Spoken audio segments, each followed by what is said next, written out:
Hola amigos, ¿qué tal? Stuart here from Spain Speaks with an update on the current situation in Spain. And as the fifth wave of the coronavirus pandemic starts to take hold, people are asking themselves the question, when is it going to peak? But more about that in just a moment. Firstly, a big thanks to all of the people that left comments on the last video. Lots of comments, lots of debate happening there as usual. Thanks to people that supported the channel with the donation. You can see your names here. Thanks to people that bought merchandise, and a big thanks to my patrons on Patreon for your continuing support. Now, let's get into the news. And as I said, Spain currently in its fifth wave of the coronavirus pandemic. And how long is this fifth wave going to last? That is the question that some newspapers around the country are asking, as the peak in infections has not yet been reached in the face of the Delta variant advance. The fifth wave continues to advance amid soaring infection figures, the re-establishment of restrictions by several communities, and images of evicted street drinking parties. The image is becoming commonplace in pandemic summers, with the advance of vaccination as a novelty, a substantial difference, but for the moment insufficient to curb transmission.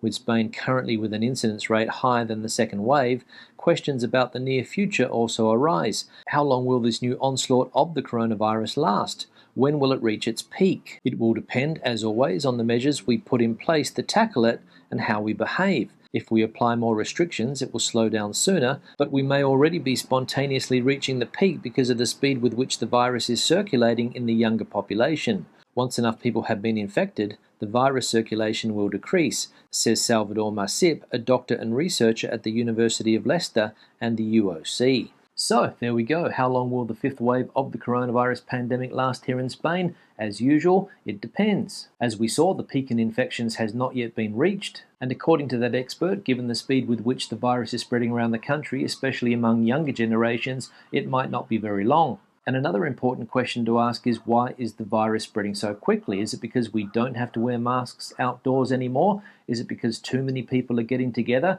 Is it because too many young people are getting together having street drinking parties? Those are some of the questions that need to be answered. A lot of people seem to be blaming the youth and their love of partying and their lack of care when it comes to simple measures like social distancing for the rapid increase in cases. But as I have said many times, Spain is a party country, and the summertime here is the perfect time to do just that. And it seems that it doesn't matter what restrictions are in place or how bad the health situation gets, people continue to party. And as we can see here from this headline, thousands of people moved on from beach and street parties in Catalonia, Cantabria and Valencia on the first weekend of curfew.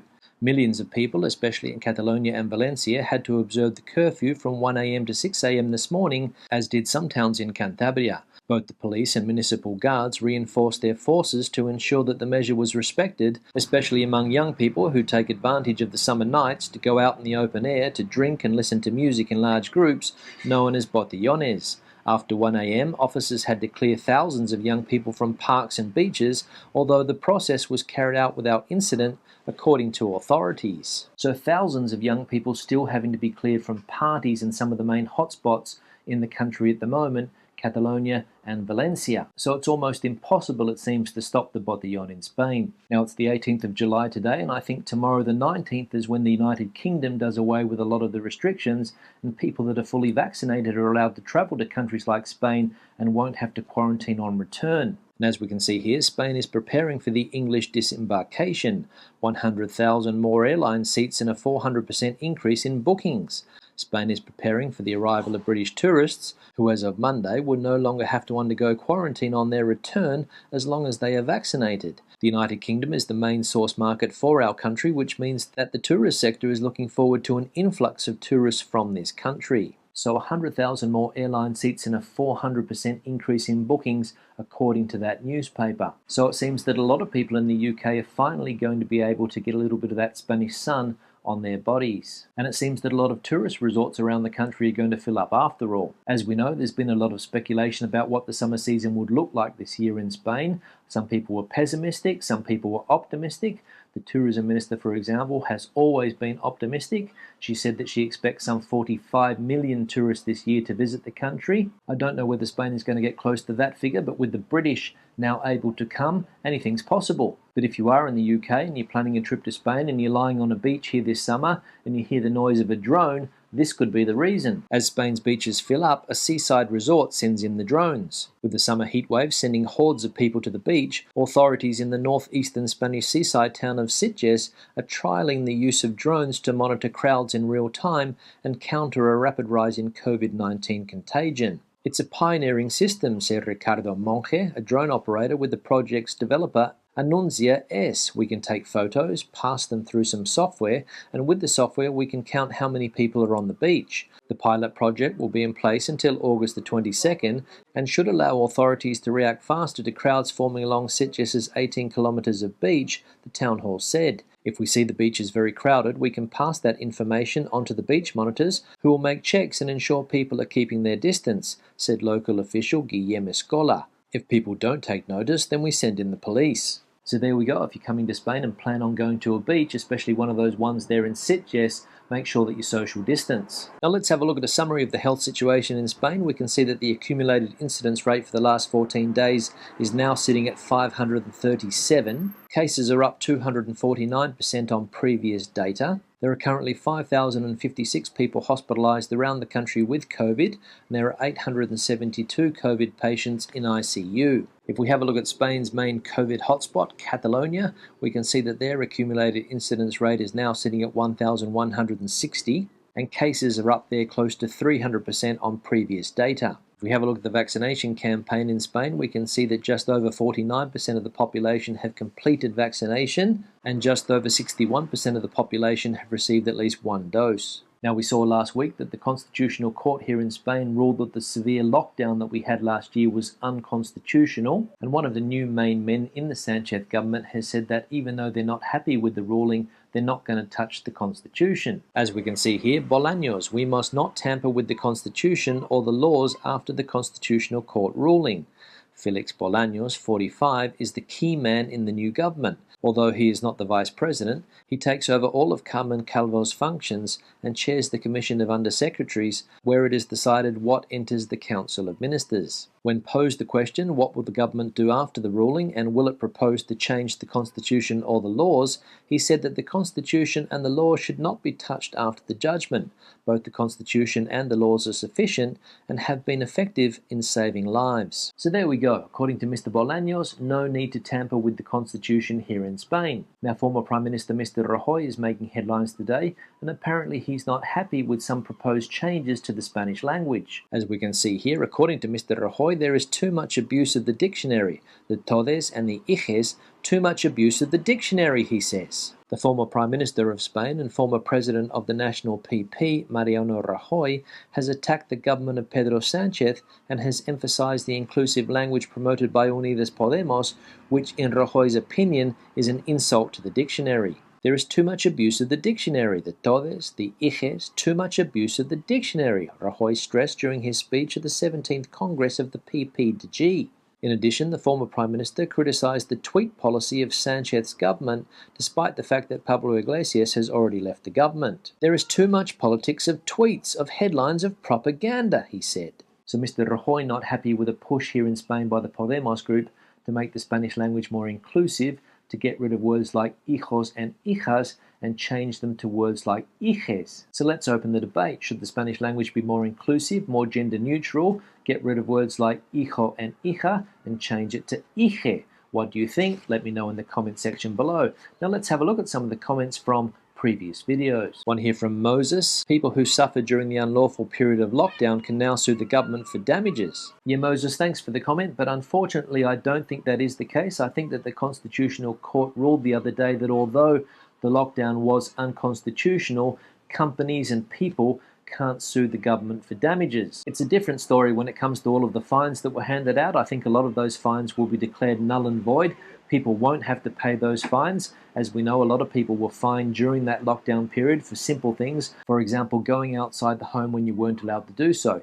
You could only leave home to go to the supermarket, you could only leave home to go to the pharmacy, you could only leave home to walk the dog, and you could only leave home to buy tobacco.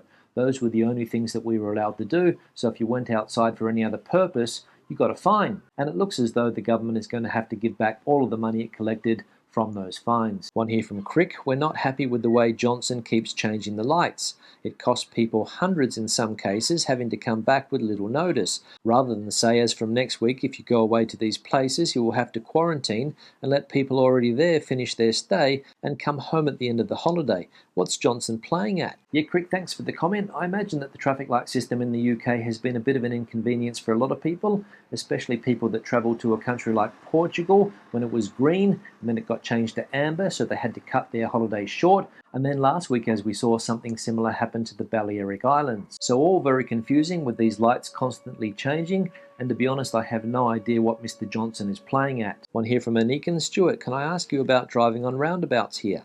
It seems common for people to drive around the outside of a roundabout even when they're turning left. If there are two lanes on and off the roundabout and a car in the inside lane wants to go straight on, he's cut off by the car in the outside lane turning left. My dad says this is the correct way to drive around a roundabout here in Spain. Is that true? We've had so many near misses on roundabouts here, especially in the first few years we started holidaying here. Now I'm very careful on roundabouts. Unique, and thanks for the comment, and don't get me started on roundabouts. In fact, it is one of the things that most frustrates me about driving in Spain. And you do see a lot of near misses on roundabouts when you're out and about in your car. And I think the rules on driving in roundabouts here in Spain is fairly clear, especially on roundabouts that have more than one lane, but unfortunately nobody seems to know what those rules are. In fact, what I'll do is put up an image on how you need to drive in roundabouts here in Spain. So here goes. So as you can see, it's not that complicated, but unfortunately no one pays attention to the rules. One here from Colin: hi Stuart, I'm just back from a trip to Spain, Extremadura and Madrid, and from what I observed, the Spanish are doggedly continuing to wear masks outdoors despite no longer being obliged to, yet then immediately throw caution to the wind upon entering a bar or cafe. I chuckled when you referred to your study as a studio. This my Spanish wife is prone to doing too, being, I suppose, an unconscious literal translation. Your daily briefings are extremely interesting. I'm grateful to you for them. Regards, Colin. Yeah, Colin, thanks for the comment, and you're right, it does seem that a lot of people are still wearing masks outdoors here in Spain, even though technically you don't have to do it, especially when you can guarantee a safe distance between yourself and another person. But I suppose that a lot of people just feel that it's safer leaving it on, and they don't want to have to go through the hassle of constantly putting it on and taking it off when they're walking down the street. And when it comes to my study, or studio as I called it the other day, I think it's more of a studio nowadays because it has cameras,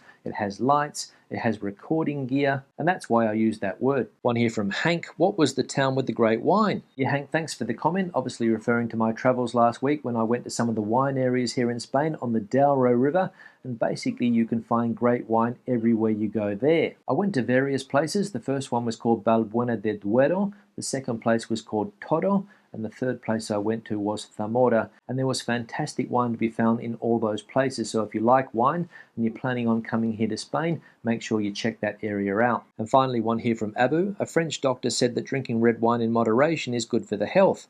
When asked how much, he said, well, not more than a bottle per day. Yeah, Abu, thanks for the comment, and that is a philosophy that a lot of people in Spain like to follow. Wine is good for your health, but always in moderation, no more than a bottle a day. On that note, I'll wrap the video up. Questions and comments, please leave them in the section below. Debate the situation out as you normally do. Give it a thumbs up if you liked it, thumbs down if you didn't. I'll see you in the next one. Hasta luego.